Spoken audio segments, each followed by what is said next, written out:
sound of barking dogs, this is the show for you today. It's the Barking Dog Podcast. What are you going to do? You tell him not to bark? And then one day bad guys come and he doesn't bark? So, yeah, I don't know if we can really...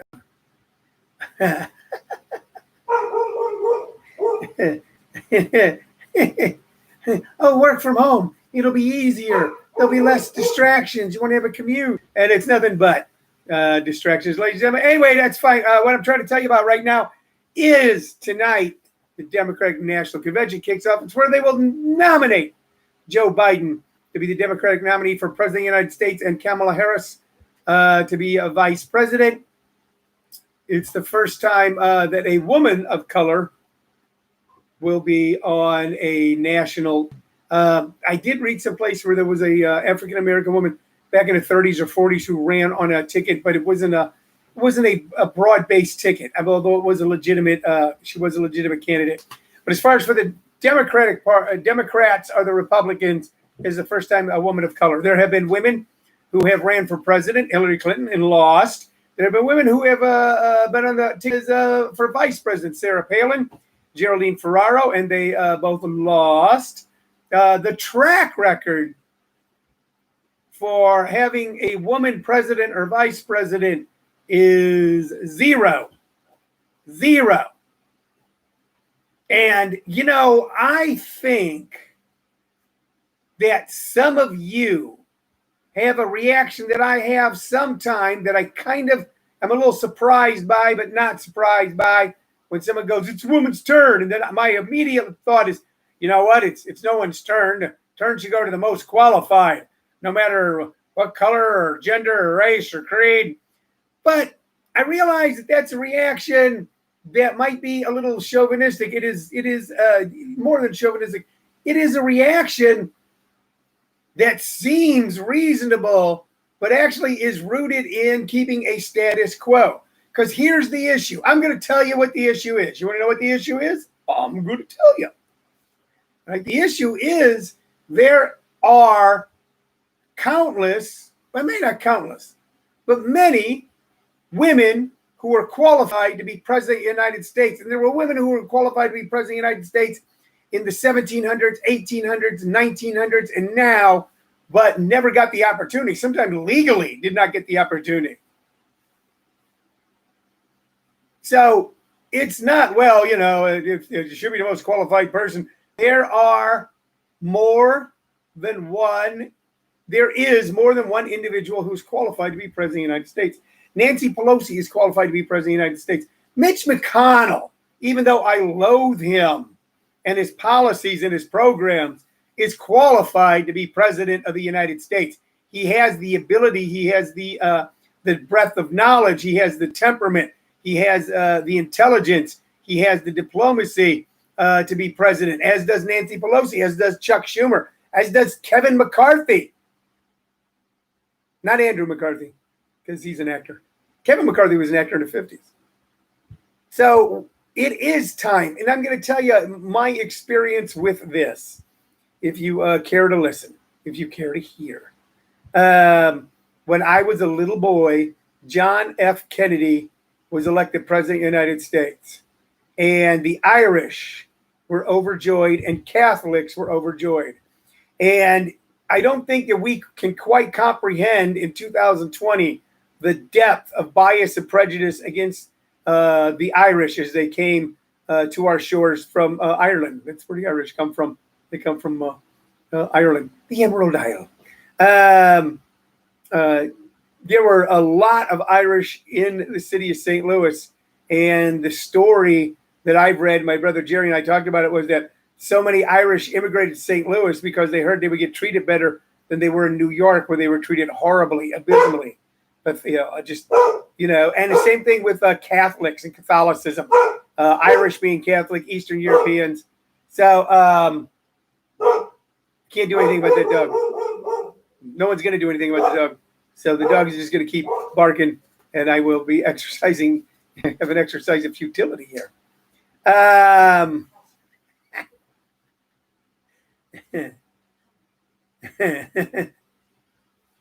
So When John F. Kennedy was elected president of the United States, there was a whoop and a joy in my neighborhood, a neighborhood that was mainly Eastern European and Irish, for the most part. North St. Louis, Missouri was Eastern European and Irish, and amongst Catholics everywhere.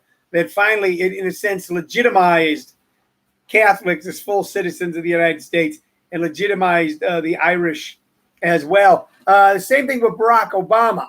Of course, the fight against the legitimacy of African Americans went on long before Barack Obama and continued with the individual Barack Obama, while the odious, disgusting, repugnant philosophy of birtherism was allowed to give rise, mainly brought forward by the man who presently occupies the White House. So tonight we will see. I don't think tonight's the night the nomination happens. I think it's Wednesday or Thursday. But the DNC kicks off. Joe Biden, former president of the United States, former United States Senator, former member of Congress, a man who is well versed in the ways and workings of the United States government, a man who we will be in good hands when he becomes president, not only because of who he chose as vice president. I know people got all caught up in that. Well, I want to see who his vice presidential pick will be. Why? Because the vice presidency has no power. It has no real position. It's just hanging around in case some other person dies. It only has the agency, power, and position that is offered to it by the president themselves. It's more the think tanks that will be listened to, the heads of agencies that will be put in place, the way the funding that the administration will ask for, how they administer that funding, how they respond to crisis locally, regionally, and nationally when asked by cities, states, and governments, how they work with other nations. And Joe Biden will do a good job. Joe Biden will do a great job. And if, God forbid, Joe Biden could not finish his term in office, Kamala Harris will do a great job. You know who else is qualified to be president of the United States? If you're talking about who is the most qualified, Mike Pence is qualified to be president of the United States. I don't like Mike Pence. I don't like what he stands for. I don't like his philosophies. I don't like his politics. I didn't like his policies when he was governor of Indiana. But he could do the job. The only person I can think of that's prominent on the national stage who is not good at the job, who would not be good at the job, Republican or Democrat, most governors could step into that job if they had to and do a good job. Gavin Newsom or Doug Ducey, and I don't like Doug Ducey. I don't dislike him as much as right-wing Republicans do right now. They're eating their own over there. The only one who's not qualified to do the job is the guy who has the job. So the DNC kicks off tonight their convention. Okay, so that'll be on. But the big news, the important news, the news that'll be grabbing me, the thing that I'll be up against the TV going, oh, what's going on? Will be the beginning of the NBA playoffs, ladies and gentlemen. The National Basketball Association, when my LA Clippers go against Paul Whitney's Dallas Mavericks. Paul Whitney is a friend of mine, a comic here in Phoenix. My LA Clippers. And that starts at 6 tonight. So a lot of exciting stuff going on in our country tonight. There is a report today that there have been no new deaths in Arizona in connection with coronavirus and less cases reported. And that's all good news. And I'm going to accept that good news right now without further inquiry, although I may make it later. And I don't know if that's just because of changes in reporting or if it's actual. Okay. But you know what? It's Paul Whitney's going to go Mavs, go Mavs, go Mavs. No, yeah, go Mavs, go home. Go home, Mavs. Go home. Go back to Dallas. Go back, JoJo. Go back to where you once belonged. So I don't know, man. It's going to be tough. Watch the DNC. Watch the playoffs. DNC, playoffs. Both nights are kind of like playoff nights because tonight is not the night that they will formally nominate Joe Biden. And tonight is not the night that Kawhi Leonard and Doc Rivers will hoist the NBA Finals trophy over their heads. Tonight is not that night. It's just the beginning. But it is the beginning of good stuff in my mind's eye. Beginning of good stuff in my mind's eye. All right. What are we going to talk about for the rest of the time? You know what? If you're not doing anything tomorrow night at 6 p.m., if you're not watching the convention, and I don't know, I think the Lakers play the Grizzlies tomorrow night. I'd have to double check, but who cares about them? Who cares about the Lakers? On the Lakers, that's what I say. I'm not spitting on them. I'm making a noise. Although LeBron James is a hell of a guy, isn't he? I mean, I really admire him. I truly do. I just wish he wasn't playing for the Lakers. Tomorrow night at 6 p.m., ladies and gentlemen. Tomorrow night at 6 p.m., I am offering a free intro of my stand-up comedy workshops live on Zoom. It doesn't cost you a penny. It's free. Tomorrow night at 6 p.m. Arizona time. All you got to do is go to comedyschools.com and click the link tomorrow at 6, and you'll be on, and you'll be able to hear our presentation.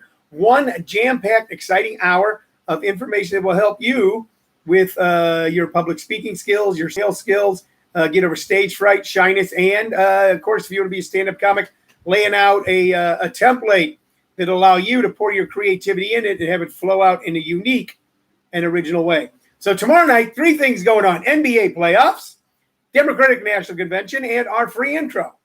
Man, that is a night. That's just a Tuesday in America. My God. I want to give a shout out to my friend Kevin Brown. Today's a special day for him. That he knows what I'm talking about when I say it, but I don't need to go into it any further. He just knows it is. I'm looking for right now. I don't have any bobbleheads, okay? We're having a bobblehead shortage. You know, a lot of people worry about the coin shortage. All of a sudden, we're running into a bobblehead shortage, and I don't like it. I don't like it one bit. So I don't have a bobblehead to share with you, and I don't have a knick-knack to share with you. We were busy saying heartfelt goodbyes to my daughter, who just visited for several days. And man, oh man, do I miss her already? And she's only been gone for a half an hour. So I didn't have time to fully prepare for today's program. So I'm looking for right now something to show you, something special. Should I go with one guy, 2 things? No, I got stuff. I got stuff to show you here. We're shifting slowly, ladies and gentlemen, from those of you that watch the show know that it's on 3 platforms: Comedy Schools, RadioNetwork.com, YouTube Comedy Schools, which no one watches this on, but we still do it, and here on Facebook Live. So we're on 3 platforms. It's built around 3 things: your questions or comments presented to us on one of these social media platforms. Then I usually have some knick-knack, memorabilia, autograph, bobblehead that I share with you, and then we build a story around it. And then I recommend 2 artists or 2 pieces of music based off my vast vinyl album collection. Little did I know, when we started doing this in March, and I was doing 2 albums a day and doing this show 7 days a week, that I would begin to run out of albums to talk about. I'm down to about 100 albums, but some of them so esoteric and weird that the only people who liked them or bought them were me. So I don't know what kind of show that makes. So I then realized I may have to transition to CDs and share with you CDs. Now we can't play this music because we don't have we don't have the funds for a music license, royalties, mechanical license. We don't have any of that stuff. Nor are we interested in buying any of it. It makes no sense to me. So it makes no sense to me that I would play someone like the Electric Flag, who hardly anyone remembers anymore, or Blood, Sweat, and Tears' first album, which hardly anyone remembers anymore. And then by playing it, might cause people to go out and buy it or download it, but they're going to charge me for it. I mean, I get it, and songwriters and owners of copyrights and music publishers have a right to make a living, but there's a space in between. And we kind of occupy that space. Therefore, we don't play the music that we love, but we talk about the music that we love in the hopes that you will then go to YouTube at least to listen to it and find something new. This is in my hand from Electro Asylum Records, a division of Warner Communications Incorporated, which existed on 9229 Sunset Boulevard, which is I almost know exactly where that is. Okay. That's down in the West Hollywood area. This is the first album now brought to you on CD by none other than the brilliant genius songwriter Warren Zevon. Warren Zevon, the original Excitable Boy. As a matter of fact, the name of this album is Excitable Boy. Okay, and this album came out in 1978. This may not be his first album. I'm going to have to double check that. Okay. This was produced by Jackson Browne and Waddy Wachtel. Waddy Wachtel was and still is an incredible guitarist who played on so much of this, helped form the Southern California sound. Warren Zevon, like a lot of people, like Bob Dylan, J.J. Cale, etc., started out primarily as a songwriter, writing songs for people. But there was a emotional honesty and a truth came through when he sang his own songs that demanded that he record his own music. On this album, Excitable Boy, are the songs Johnny Strikes Up the Band, Roland the Headless Thompson Gunner, Excitable Boy, Werewolves of London, Accidental Like a Martyr, Nighttime in the Switching Yard, Veracruz, Tenderness on the Block, and one of my all-time favorites, Lawyers, Guns, and Money. Send lawyers, guns, and money. Dad, get me out of this. Warren Zevon wrote about topical issues in a timeless way and historical issues in a way that made you want to know about them. Veracruz is about an American attack on Mexico, a violent and vicious attack in the 1800s. And it's a beautiful, beautiful song. Beautiful song. Or in the early 1900s. Woodrow Wilson sent the United States Army down there to quell an uprising and they landed in Veracruz, Mexico. It was referenced recently in a Netflix TV special, Netflix show that Shirley and I were watching that takes place in Mexico, where an American agent's down there, and a Spanish agent, the Mexican agent, asks him, goes, so where are you from? He goes, Indiana, picnics in the backyard, 4th of July. And the Mexican head of the DEA in Mexico goes, and you raise the flag on 4th of July? He goes, yeah, we do. He goes, yeah. He goes, I do something with the American flag on 4th of July too. He goes, what? He goes, I lay it on the ground and spit on it. He goes, my mother was in Veracruz. My father was killed there. She was raped and tortured. So it's different perspectives on things. I'm not saying I agree with either. I'm just telling you. So Veracruz is a great tune. Lawyers, Guns, and Money, just a fun song. Werewolves of London, undoubtedly Warren Zevon's most popular and well-known song because it's so silly and not one of his better songs in my estimation. A great song, but doesn't live up to par to him. But Roland the Headless Thompson Gunner, which is about mercenaries in Africa. He wrote rock and roll songs about early 20th century American incursions into Mexico and South America and about mercenaries in Africa and made them fun. And also wrote some of the most beautiful love songs you ever heard. So Accidentally Like a Martyr is stunning. You should listen to this entire album and listen when you've got time to listen. And you will go, man, I just heard something. If you are like me, a Warren Zevon fan, but for a long time, you haven't listened to a lot of stuff lately, you should go back and revisit it because you go, oh, I forgot how wonderful this was. Our second piece of music, ladies and gentlemen, is kind of probably out of your bailiwick, but should not be. Okay, and I'm so glad that we're doing CDs now so that I can, this is in here crooked. I can't have that. I can't have, when they go into the little slot crooked, that bothers me. And now I won't go to slot at all. I don't know what to do with myself. What do I do with myself when I can't? When all of a sudden one of my minor obsessions, all right, that'll do.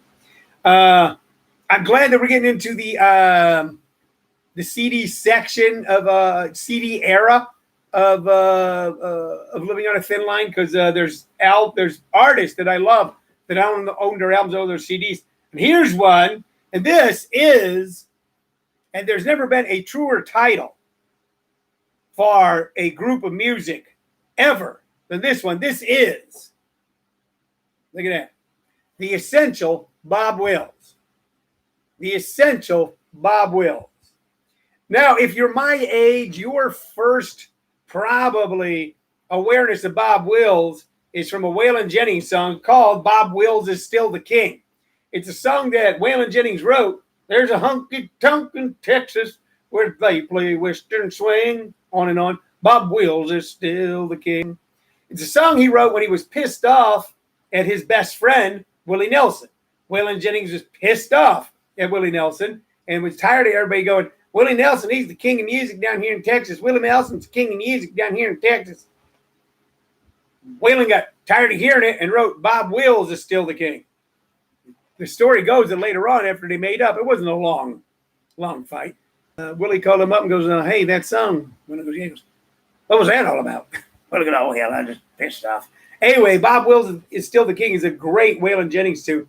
But Bob Wills was a unique and wonderful artist. He was a band leader. You can see there, if you can see that, that's a whole group of people that's in his band. Back before electric guitars and amplifiers, synthesizers, and everything being Mike took over, you needed a big band to make a big sound, and they were a dance band. And what they did is they took a type of music that was incredibly popular in America called swing music, which was a form of jazz, a really popular pop form of jazz. Glenn Miller, Betty Goodman, dance music, jazz music as dance music, swing music, and then they put a Western country flair on it and created something called Western swing. Western swing. So it was swing music with a country flair. And I'm going to tell you what's the great songs on here. New San Antonio Rose, incredibly good song. Take Me Back to Tulsa. Take me back to Tulsa, and I'm too young to marry. Take me back to Tulsa, and I'm too young to marry. Stay a Little Longer, which was written by Bob Wills, which is one of my all-time favorite songs. Take off the coat, throw it in the corner. Don't know why you don't stay a little longer. Yeah, this is yeehaw music. And there's great stuff on here, but just to get you started, you should listen on YouTube to Stay a Little Longer, Take Me Back to Tulsa, and what else? New San Antonio Rose. But I mean, if you're just going to listen to two, you're going to go, all right, what is Western swing? Okay, and when you listen to it, I want you to think about a bus full of, and he always had one girl in the band, and she always wore like those short skirts with fringes on them and cowboy boots and would dance around. And he would conduct the orchestra going, wee-ha. And he had kind of a leering look on his face, and he'd do that thing that band leaders do because they're facing the band and kind of turn around, look at the audience and smile like this, yee-ha. And his gal be dancing. And I want you to think about a Saturday night, in a little roadhouse town in Texas, kind of town where people just come in to get supplies and stuff. Maybe there's a gas station, a church, an insurance agency, a five and dime, and a little hall, a little barn. And on Saturday afternoon or Saturday night, and all the people do is work their ass off. And it's always hot and it's always dusty. But on a Saturday night, a bus pulls in. And out, pouring out, comes a bunch of musicians. A bunch of guys playing nothing but fun.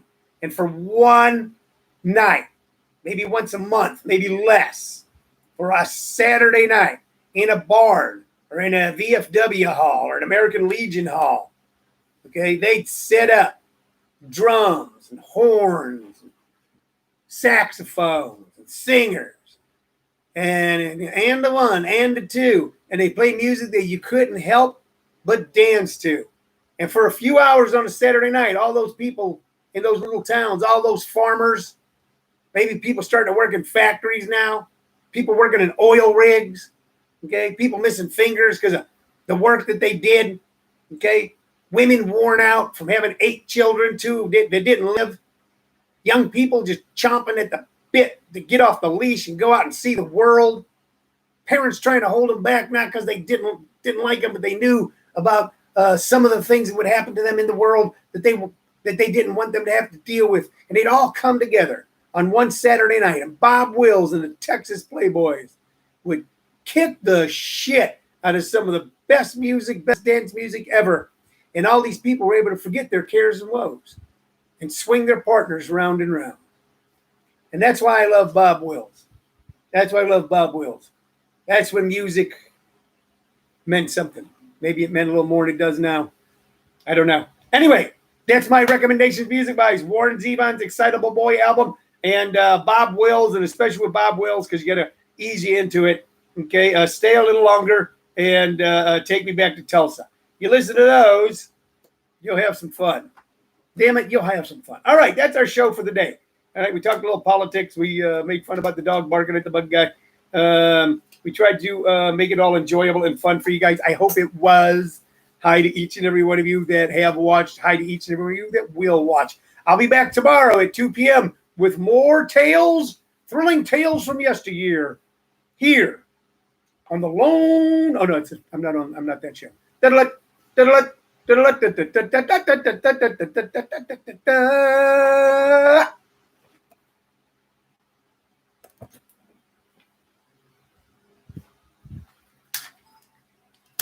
Take me back to Tulsa.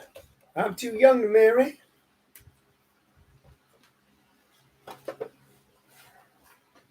Everything okay out there?